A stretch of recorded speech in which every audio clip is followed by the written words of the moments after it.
இதில் 90% வந்து என்னோட சொந்த எக்ஸ்பீரியன்ஸ்லேருந்து வந்தது. சில இன்னொரு விஷயம் மஸ்ட்டு, ஒரு திருப்புகளாவது இன்னைக்கு வந்து கண்டிப்பாக நீங்கள் அந்த அன்னைக்கு பாடணும். நீங்கள் பாருங்கள், எனக்கு வந்து ஊரில் பிரச்சனை வந்துச்சு. அது வந்து ஒரு இது ப்ராப்பர்ட்டி விஷயமா வந்தது, சொத்து பிரச்சனை வந்தது. நான் இங்கே இருக்கேன்னா சிவன் பேர் இது மாதிரி சாமி பேர் இருக்கிற யாரோ ஒருத்தங்க வந்து நான் மிஸ் பண்ணிடாதீங்க. இது வந்து ஒரு இன்ட்ரெஸ்டிங்காக இருக்குல்ல, இது இப்படியெல்லாம் ஹிண்ட் கொடுப்பாருன்னு நமக்கு தெரியாது இல்லைங்களா. அவர் பேர் சில சமயம் வந்து நீங்கள் யூடியூப்ல இப்போ நிறைய மெசேஜஸ் வருது, நிறைய வீடியோ வந்து முருகர் பேசுகிற மாதிரி வருது. ஸோ அதெல்லாம் நினச்சி ரொம்ப கன்ஃபியூஸ் பண்ணிக்காதீங்க. ஏன்னா சில நான் இப்படி வாரி எடுத்துக்கிறேன், அது வாரி எடுக்கும் போது பார்த்தீங்கன்னா அது உயிருள்ள நிஜமான மயிலாக மாறிடுது. வாங்கி நான் அப்படியே வச்சுக்கிறேன். இப்படி ஒரு வீடியோ வந்து முடிஞ்ச அந்த வேல் பிக்சரோட வந்து ஸ்டக்காகி நின்றுது. அப்போ தான் எனக்கு வந்து இப்படி ஒரு விஷயம் நடந்ததே தெரியும். அப்புறம் சாய்ராம், நான் அனிதா பேசுகிறேன் யூகேலேருந்து. எல்லோரும் எப்படி இருக்கீங்க? எனக்கு போன 2 வீடியோவும் பார்த்தீங்கன்னா முருகர் பற்றி தான். இந்த வீடியோவும் முருகர் பற்றி தான். என்ன லைனாக முருகர் வீடியோஸாக போட்டிருக்கீங்க. பாபா எங்கே போனார் அப்படின்னு நீங்கள் நினைக்கலாம். பேக்ரவுண்ட் ஒர்க் பண்ணிகிட்ருக்கேன். ஸோ பாபா வீடியோ வந்து சீக்கிரமாக வரும் கண்டிப்பாக. இந்த டைமிங்கில் வந்து நம்ம நிறைய பேர் வேல்மரல் படிக்க ஸ்டார்ட் பண்ணிட்டாங்க. அப்புறம் நிறைய பேர் இப்போ தான் ஸ்டார்ட் பண்ண போகிறாங்க. ஸோ இந்த கண்டென்ட் வந்து ரொம்ப டைம்லி முக்கியமாக பட்டுச்சு எனக்கு. ஸோ வேல்மாரல் கண்டென்ட்டுக்கு போகிறதுக்கு முன்னாடி ஒரே ஒரு நிமிஷம் வந்து வைகாசி விசாகத்தை பற்றி நான் பேசிடுறேன். ஆக்சுவலாக இது வைகாசி விசாகத்தில் அந்த விசாகம் அப்படிங்கிற அந்த மீனிங் இதெல்லாம் வந்துட்டு ஞான மையம் அவங்க தேசமங்கையர்கரசி அம்மா வந்து ரொம்ப அழகாக சொல்லியிருப்பாங்க. இந்த நீங்கள் மோஸ்ட்லி பார்த்துருப்பீங்க. பார்க்கலன்னா நீங்கள் அந்த வீடியோ கண்டிப்பாக போய் பாருங்கள். அவங்க வந்து அழகாக எக்ஸ்பிளைன் பண்ணியிருப்பாங்க. எப்படி ஒரு துன்ப காலம் முடிஞ்சு ஒரு வசந்த காலம் வந்து தொடங்க போகிற டைமில் இந்த நட்சத்திரம் ஸ்டார்ட் ஆகுது அப்படிங்கிறதுக்கு அந்த டைமிங் எல்லாமே சொல்லியிருப்பாங்க. வியூ படி என்னோட ரெக்கமெண்டேஷன் என்னன்னா, எப்பவுமே ஒரு பூஜையை வந்து எளிமையாக வச்சுக்கோங்க, உணர்வை அதிகப்படுத்துங்க அப்படின்னு சொல்கிறது தான். ஸோ பூஜைன்னு பார்த்தீங்க அப்படின்னா நீங்கள் வேல் அல்லது முருகர் சிலை வச்சுருந்தீங்கன்னா கண்டிப்பாக பால் அபிஷேகம் பண்ணுங்கள். ஏன்னா அவரோட பிறந்த நட்சத்திரம் அது. ஸோ நம்ம வீட்டில் நம்ம குழந்தைகளுக்கு பர்த்டே வந்தால் நம்ம எப்படி ஒரு எக்ஸைட்மெண்ட்டோட ஒரு குதூகலமாக வந்து அவங்களுக்கு பிடிச்சதெல்லாம் பண்ணி நம்ம இந்த மாதிரி செலிப்ரேட் பண்ணுவோம் இல்லையா. கேக் வெட்டுவோம், பர்த்டே சாங் போடுவோம். ஸோ அதெல்லாம் இமேஜின் பண்ணிக்கோங்க. நம்ம அவங்க குழந்தையா இன்னும் சின்ன குழந்தையா இருந்தபோது ஃபோட்டோஸ்லாம் ஸ்டேட்டஸில் போடுவோம். ஸோ இதெல்லாம் நீங்கள் ஞாபகப்படுத்திக்கோங்க. அந்த பாசத்தோடையும் அந்த அன்போடையுமே தான் நீங்கள் இந்த நாளை வந்து நீங்கள் பூஜை பண்ணணும். ஸோ இது சமைக்கணும் அது சமைக்கணும் ரொம்ப காம்ப்ளிகேட் பண்ணிக்காதீங்க. அதனால் பால் அபிஷேகம் நான் ரொம்ப ரெக்கமெண்ட் பண்ணுவேன். ஏன்னா அது வந்து முருகரை வந்து குளிர்விக்கக்கூடிய ஒரு விஷயம் வந்து பால் அபிஷேகம். ஸோ எவ்வளோ முடியுதோ அவ்வளோ பால் அபிஷேகம் பண்ணுங்கள் கண்டிப்பாக. இல்லை என்கிட்ட சிலை இல்லை வேல் இல்லை அப்படிங்கிறவங்களும் ஒன்றும் பிரச்சனை இல்லை. ஃபோட்டோவை தொடச்சி நீங்கள் வந்துட்டு எப்பவும் போல பூஜை பண்ணுறதுக்கு ரெடி பண்ணிக்கோங்க. ஸோ நெய்வேத்தியமாக பால் தேன் முடிஞ்சால் சக்கரை பொங்கல் ஒன்று பண்ணிக்கோங்க. ஃப்ரூட்ஸ் நிறைய எவ்வளோ இருக்கோ அவ்வளோ கலெக்ஷன் ஆஃப் ஃப்ரூட்ஸு இதெல்லாம் வந்துட்டு நீங்கள் நெய்வேத்தியமாக வைக்கலாம். ஸோ நீங்கள் ஆல்ரெடி வேல்மாரல் ஸ்டார்ட் பண்ணியிருந்தீங்கன்னா வேல்மாரல் அந்த பூஜை போது வேல்மாரல் படித்து முடிச்சுட்டு நீங்கள் முடிஞ்சால் டைம் இருந்தால் கந்தசஷ்டி கவசம் படிங்க. இல்லை வேல்மாரல் நான் இன்னும் ஸ்டார்ட்டே பண்ணல அப்படின்னா ஜஸ்ட்டு கந்தசஷ்டி கவசம் மட்டும் படிங்க. அப்புறம் இன்னொரு விஷயம் மஸ்ட்டு, ஒரு திருப்புகளாவது இன்னைக்கு வந்து கண்டிப்பாக நீங்கள் அந்த அன்னைக்கு பாடணும் படிக்கணும். அதில் எனக்கு வந்து இந்த பர்டிகுலர் நாளுக்கு வந்து எனக்கு என்ன ஃபேவரேட் அப்படின்னா, நிறைய பேருக்கும் இது ஃபேவரேட் ஆக்சுவலி, அவனிதனிலே பிறந்து அப்படின்னு ஸ்டார்ட் ஆகிற பழனிமலைக்குரிய திருப்புகழ் தான். ஏன் இந்த திருப்புகழ் நான் சொல்கிறேன் அப்படின்னா, இது வந்து முருகர் பிறந்ததுலேருந்து எப்படி ஒரு மலரையாக தவழ்ந்து அவர் வந்து எப்படி பழனிமலைக்கு வந்து போய் குடியேறாரு அப்படிங்கிற மாதிரி அந்த சீக்வன்ஸில் வந்திருக்கும். ஸோ அன்னைக்கு நிறைய பாட்டு பாடி பாராயணம் பண்ணி பூஜை முறையை எளிமையாக திருப்தியாக வச்சுட்டு உணர்வை வந்து நிறைய அதிகப்படுத்துங்க நம்ம முருகனுக்காக. அப்போது அவர் வந்து உங்களுக்கு வேணுங்கிற எல்லாத்தையும் அவர் பார்த்துக்குவார். ஓகே, இப்போ நம்ம வேல்மாரல் கண்டென்ட்டுக்கு போகலாம். அதே மாதிரி வீடியோஸ் வந்து நல்லா எல்லாரும் வந்து கமெண்ட்ஸ் எல்லாம் ரொம்ப பாசிட்டிவாக நல்லா ஃபீட்பேக் கொடுக்குறீங்க. வந்து லைக்கு சப்ஸ்கிரைப் எல்லாம் பண்ணுறதுக்கு எல்லாம் மறந்து போயிடுறீங்க. அதனால் அது மட்டும் கொஞ்சம் நீங்கள் பார்த்துக்கோங்க. லைக் ப்ளீஸ் வீடியோ லைக் பண்ணிக்கோங்க. சப்ஸ்கிரைப் பண்ணாதவங்க கண்டிப்பாக நம்ம சேனலை சப்ஸ்கிரைப் பண்ணிக்கோங்க. உங்களுக்கு கண்டிப்பாக ஏமாற்றமாகவே இருக்காது. எனக்கு எப்படியெல்லாம் முருகர்கிட்ட இருந்து குறிகள் கிடைக்கும், அதை நான் எப்படி புரிஞ்சுக்கணும் அப்படிங்கறதுக்கான முக்கியமான கண்டென்ட் தான் இது. இதில் 90% வந்து என்னோட சொந்த எக்ஸ்பீரியன்ஸ்லேருந்து வந்தது. சில காமனாக எல்லாரும் சொல்கிறது, முருகர் கனவுல வருவார், உங்களுக்கு பஞ்சாமிர்தம் கிடைக்கும், நீங்கள் எந்த கோயில் வந்து போகணும் அப்படிங்கிறது சொல்லுவார்.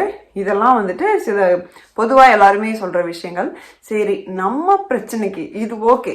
நம்ம பிரச்சனைக்கு, ஏன்னா ஒவ்வொருத்தருக்கும் நமக்கு ஒவ்வொரு விதமான பிரச்சனைகள் இருக்கும். நம்ம வேண்டுதல்கள் மாறுபடும்.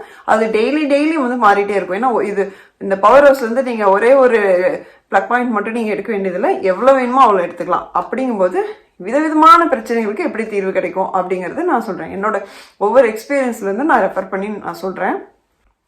ஸோ முதல் விஷயம், முருகர் வந்து கனவுல வருவார். முருகர் வருவார்.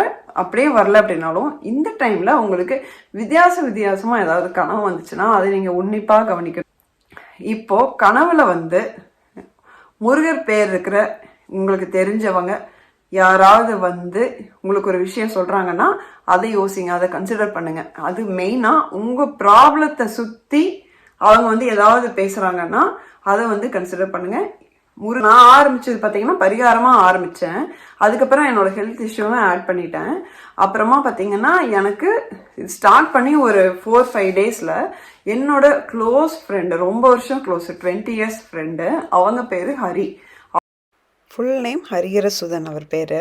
அவங்க வந்து என்கிட்ட ஒரு ஜார், ஒரு பாட்டில் நிறைய தண்ணி, அதில் பச்சை கலரில் குட்டி குட்டி குட்டியாக க்ரீன் கலரில் ஃபுல்லாக பூச்சி மாதிரி குட்டி மீன், ஃபுல்லாக மீன், அதை கொண்டாந்து எனக்கு இந்த கிஃப்ட் அப்படின்னு சொல்லிட்டு குடிக்கிறேன். இப்படி ஒரு கனவு வந்தது. இது என்னால் ஏதோ ஒன்று இருக்குன்னு தெரியுது, எனக்கு சுத்தமாக புரியல. ஆனால் எண்ணி 15 நாளில் பார்த்தீங்கன்னா என்னோட ஹெல்த் கண்டிஷனில் டேக் டைவர்ஷன் எடுத்து டாக்டர்ஸ் இங்கே வந்து இந்த ஊரில் வந்து நர்ஸ் தான் ஃபஸ்ட்டு கன்சல்ட் பண்ணுவாங்க. நர்ஸ் வந்து இல்லை உனக்கு வந்து இன்ஃபெக்ஷன் ஏதாவது இருக்க சான்ஸ் இருக்குது, நான் வந்து உங்களுக்கு டெஸ்ட் எடுக்கிறேன் அப்படின்னு சொல்லிட்டு எடுக்கிறாங்க. எடுத்தால் அதில் பாசிட்டிவ் அப்படின்னு வருது. நீங்கள் பாக்டீரியா, அது பாக்டீரியல் இன்ஃபெக்ஷன் ஆக்சுவலி. ஸோ நீங்கள் ஜஸ்ட் வாட்ஸ்அப்பில் போய் நீங்கள் பாக்டீரியான்னு டைப் பண்ணுங்கள், பார்த்தீங்கன்னா பச்சை கலரில் ஒரு பூச்சி சிம்பிள் வரும். ஸோ லிட்ரலி எனக்கு வந்து பாக்டீரியல் இன்ஃபெக்ஷன் இருக்குது அப்படிங்கிறது வந்து 4 நாள் பாராயணம் ஸ்டார்ட் பண்ணி 4ஆவது நாளே வந்துட்டு எனக்கு கனவுல அந்த குறியாக வந்துச்சு. பட் இதெல்லாம் நமக்கு எப்படி இதெல்லாம் புரியும் இல்லைங்களா? ஸோ இன்ட்ரெஸ்டிங்காக இருக்குல்ல, இது இப்படியெல்லாம் ஹிண்ட் கொடுப்பாருன்னு நமக்கு தெரியாது இல்லைங்களா அவர். அப்புறம் கனவுலேயே வந்து உங்களுக்கு நீங்களே ஏதோ ஒன்று சொல்லிக்கிற மாதிரி கனவு வந்துச்சுன்னா அதையும் வந்து நீங்கள் மிஸ் பண்ணிடாதீங்க. அதாவது வந்து கனவுல வந்து எனக்கே நீ வந்து அந்த கடையில் வாங்குற தக்காளி உனக்கு ஆகலை, நீ சாப்பிடாத, நானே எனக்கு சொல்லிக்கிறேன். அந்த மாதிரி ஒரு ஸ்ட்ரேஞ்சாக ஒரு கனவு வந்தது. இது என்னது அப்படின்னு பார்த்துட்டு நான் நிறுத்திட்டேன். அந்த கடையில் வாங்கின தக்காளி நிறுத்திட்டா கண்டிப்பாக ஒரு பாசிட்டிவ் டிஃப்ரென்ஸ் இருந்தது, ஒரு சேஞ்ச் இருந்தது. நீங்கள் ஒரு பிரச்சனையை பற்றி போட்டு ஒழட்டிகிட்டே இருக்கீங்க அப்படின்னா உங்கள் மைண்ட் வந்து திடீர்னு தெளிவாகுது அப்படின்னா காரணமே இல்லாமல் சடனாக உங்கள் மைண்ட் ஒரு தெளிவாகுது. இல்லை நம்ம இதை பார்த்துக்கலாம், இல்லை இது இப்படி தான் போகும், இல்லை இது சரிப்பட்டு வராது, இந்த மாதிரி விஷயங்கள் தோணுச்சுன்னா நீங்கள் அதே நம்புங்க. ஏன்னா இது முருகர் உணர்த்துறது, இது கண்டுபிடிக்கிறது ரொம்ப கஷ்டம். ஆக்சுவலி எனக்கே வந்து நான் இப்போ ரொம்ப புதுசு, இந்த விஷயத்துக்கு ரொம்ப புதுசு. பட் எனக்கு வந்து ஒரு மாதத்துலேயே 3-4 தடவை வந்து எனக்கு கண் கூட காட்டிட்டார் முருகர். ஸோ இல்லை நம்ம முருகர் பேர் இருக்கிற யாராவது வந்து கனவுல இல்லாட்டி நேர்லயே வந்து சில அட்வைஸோ தராங்க, இல்லை உங்க பிரச்சனைக்கு வந்து ஒரு டேக் டைவர்ஷன் எடுக்கிறாங்க அப்படின்னா அதையும் நீங்க உன்னிப்பா பாருங்க. எனக்கு நடந்த ஒரு சம்பவத்தை சொல்றேன். எனக்கு வந்து ஒரு பெரிய பிரச்சனை வந்தது. என்னன்னா ஊர்ல இந்தியாவில் இந்த 1 மந்த்ல வந்துச்சு. அதான் சொல்றேனே, நமக்கு வந்து ஓகே பாராயணம் பண்றோம், நமக்கு எந்த பிரச்சனையும் வராதுன்னு இல்லை, ஆனால் வந்துச்சுன்னா அதுக்கு வழிகள் எப்படி கொடுக்குறாங்க மட்டும் நீங்க பாருங்க. எனக்கு வந்து ஊர்ல பிரச்சனை வந்துச்சு. அது வந்து ஒரு ப்ராப்பர்ட்டி விஷயமா வந்தது, சொத்து பிரச்சனை வந்தது. நான் இங்கே இருக்கேன், அம்மா வந்து அங்கே இந்தியாவில் தான் இருக்காங்க. அவங்களுக்கு சுற்றி வந்து சப்போர்ட்டுக்கு யாருமே கிடையாது. அவங்களால வந்து தனியாக லாயர் போய் பார்த்து இதெல்லாம் எதுவுமே பண்ண முடியாது. ஒரு மாதிரி அந்த சொத்து பிரச்சனையில ஒரு முக்கியமான ஒரு பிரச்சனை வருது, ஒரு முக்கியமான ஒரு ஸ்டேஜ் வருது. அதை வந்து நான் எப்படி ஹேண்டில் பண்ணுன்னு தெரியாமல் லிட்டரலி எனக்கு கண்ணில் தண்ணியே வந்துருச்சு. ஐயோ அம்மா தனியாக அங்கே வந்து போட்டு ரொம்ப டென்ஷனாக இருக்காங்களே. என்னோட அந்த முக்கியமான கட்டத்தில் டைம்லியாக இந்த டைமுக்குள்ளே நீங்கள் போய் இதை கொடுக்கணும் அப்படிங்கிற மாதிரி ஒரு சூழ்நிலை வருது. அது வந்தபோது பார்த்தீங்க அப்படின்னா இந்த சூழ்நிலைக்கு ரொம்ப சப்போர்ட் பண்ண ஒருத்தர் பேர் முருகர் பேர். அது பேரை நான் இங்கே சொல்ல விரும்பல. அதே மாதிரி அம்மாவுக்கு வந்து ரொம்ப பாசிட்டிவாக சப்போர்ட் பண்ணார் ஒருத்தர் வந்து திடீர்னு. 2மே ஆல் ஆஃப் சடன் நடந்தது. அந்த 2வது அவர் பேரும் பார்த்தீங்கன்னா முருகர் பேர். ஸோ நீங்கள் என்ன கோயிலுக்கு போகணும் அப்படிங்கிறத வந்து கனவுல சொல்லுவாங்க அப்படின்னு சொல்லியிருந்தோம். கனவுல வரலன்னா கூட வேற வழியாக வரவும் சான்ஸ் இருக்கு. ஆனால் திடீர்னு வந்து பார்த்தீங்கன்னா ஏதோ ஒரு வழியா ஒருத்தங்க வந்து உங்களுக்கு வாட்ஸ்அப்லயோ அல்லது ஏதோ ஒரு வழியா வந்து நீங்க இந்த கோயில் போங்க டைரக்டா சொல்றாங்க. சில சமயம் வந்து நீங்க யூடியூப்ல இப்போ நிறைய மெசேஜஸ் வருது, நிறைய வீடியோ வந்து முருகர் பேசுகிற மாதிரி வருது. ஸோ அதெல்லாம் நினச்சி ரொம்ப கன்ஃபியூஸ் பண்ணிக்காதீங்க. ஏன்னா சில சமயம் நீங்கள் உங்களுக்கு 10 அறிகுறி வருது அந்த கோயில் சம்மந்தமானா அதில் ஒன்று யூடியூப் மெசேஜுமா இருக்குன்னா ஓகே. தெரிஞ்சவங்க யார்கிட்டயாவது வருது அப்படின்னா அதுக்கு ரொம்ப முக்கியத்துவம் கொடுங்க. ஸோ ஒரு பிரச்சனை இல்லை, இவ்வளோ நாளாக ஒரே சைடு போயிட்டுருக்கோம். திடீர்னு ஒரு டேக் டைவர்ஷன் எடுத்து கரெக்டான ஆங்கிளில் போக ஆரம்பிச்சுது அப்படின்னா இந்த டைமில் அந்த சேஞ்ச் நடந்துச்சு அப்படின்னா அதுக்கு பின்னாடி இருக்கிறது வேல். ஸோ இந்த டைமில் வந்து நீங்கள் கோயிலுக்கு போகும்போது அங்கே குருக்களோ அல்லது யாராவது ஒரு பெரியவங்க வந்துட்டு உங்கள்கிட்ட ஏதாவது ஒன்று சொன்னாலோ அது உங்களை பிளெஸ் பண்ணாலோ அது வந்து நீங்கள் முருகராக உங்களுக்கு வந்து கொடுக்குற அந்த டைரக்ஷன், அது முருகராக கொடுக்குற அந்த பிளெஸ்ஸிங்ஸாக எடுத்துக்கோங்க. நமக்கே எல்லாம் தெரியும், கனவுல வேல் வரலாம், சேவல் வரலாம், மயில் வரலாம், நேர்லேயே மயில் வரலாம். நிறைய பேர் கமெண்ட் பண்ணியிருந்தீங்க. நான் வந்து படிக்க ஆரம்பிச்சதுக்கப்புறம் கனவுல மயில் வந்துச்சு, நேரில் மயில் வந்தது, வீட்டுக்கிட்ட மயில் வந்தது, சேவல் வந்தது, இது மாதிரி நிறைய பேர் கமெண்ட் பண்ணியிருந்தீங்க.